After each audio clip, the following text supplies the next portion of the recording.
Good morning, good afternoon, good evening, karibu sana. Welcome to my channel.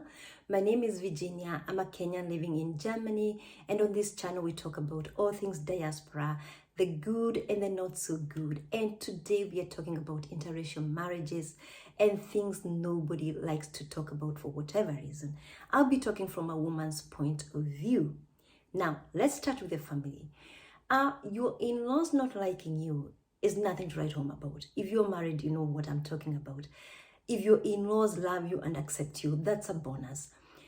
It gets tricky when your in-laws do not like your children, do not accept your children because of their skin color. It gets even trickier when you bring in children who are dark-skinned, who are African into the marriage. And if by God's grace, your in-laws had accepted your mixed race children, they might choose to discriminate against your dark-skinned children so that when it comes to birthdays, they don't get as many presents or as the other set of children, or they don't get anything at all.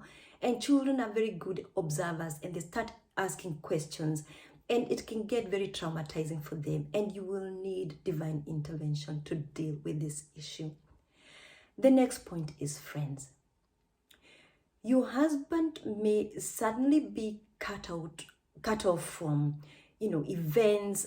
He's no longer invited to birthday parties, or when he has a party, not many of his friends are coming, or nobody's coming at all. And if he's an introvert by nature, this could get him very, very isolated.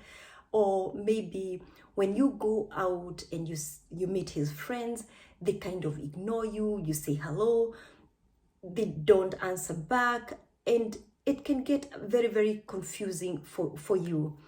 The other point is when it comes to schools.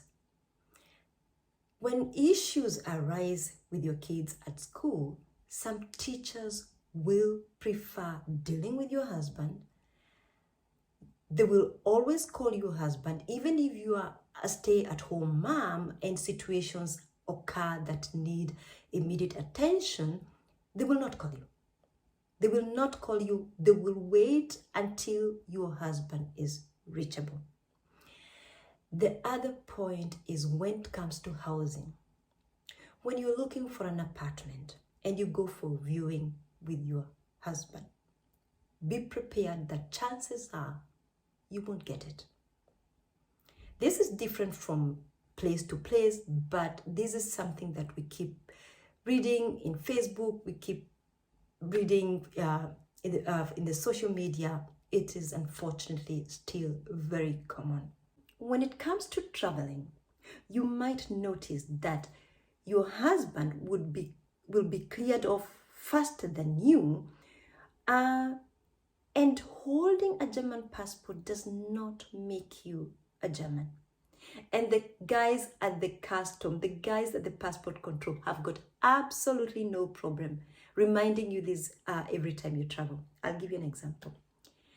Some years back, I was traveling in the company of my husband to the UK, and he was cleared off within seconds. And when it was my turn, the guy kept me waiting, and he kept looking at my passport, looking at me, and the queue behind me was getting longer and longer.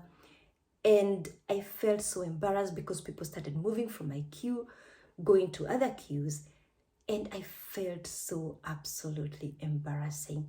Another thing that you might experience when you're traveling is that when your husband is traveling with the kids on his own, he may not be asked so many questions like you. When you're traveling with the kids, they may ask for more documentation. They will ask more questions because there's this kind of mistrust. They kind of think maybe you are escaping with the children. Sometimes you'll have to face that as well. The other point is the church. Yes, these things happen even in the holiest of places. The second time I attended a mass in a Catholic church, if you're Catholic, you know that when it comes to offering, there's this basket that is moved around for you to put in your offering. And I was seated at the end of the bench, And the woman who was passing over the basket actually skipped me and handed it over to my husband. Of course, the people who were sitting next to us noticed, and I felt so embarrassed. And for the longest time, I never went to church. The other point is when you co-own a business with your husband and you have employees working for you, you may not be accorded the same respect, even if you both have the similar authority. When issues arise and your husband is naughty, you might some people will prefer to wait until your husband is back in the office. The other point is this general mistrust. I'll give you an example to that.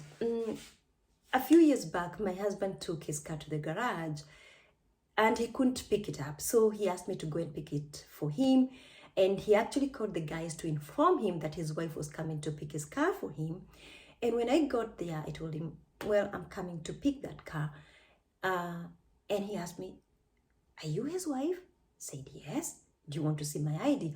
Oh, no, that's not what I meant. I just didn't expect. And I looked at him keenly and I was like, didn't expect what? Well, he didn't finish the sentence, but I knew what he was thinking.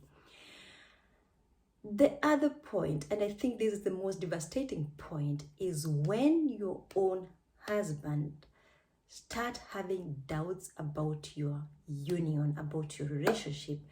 Remember, he's now realized that he is being cut off by his friends. His family kind of doesn't want to have much to do with you or with him, and he starts seeing you as a source of his problems.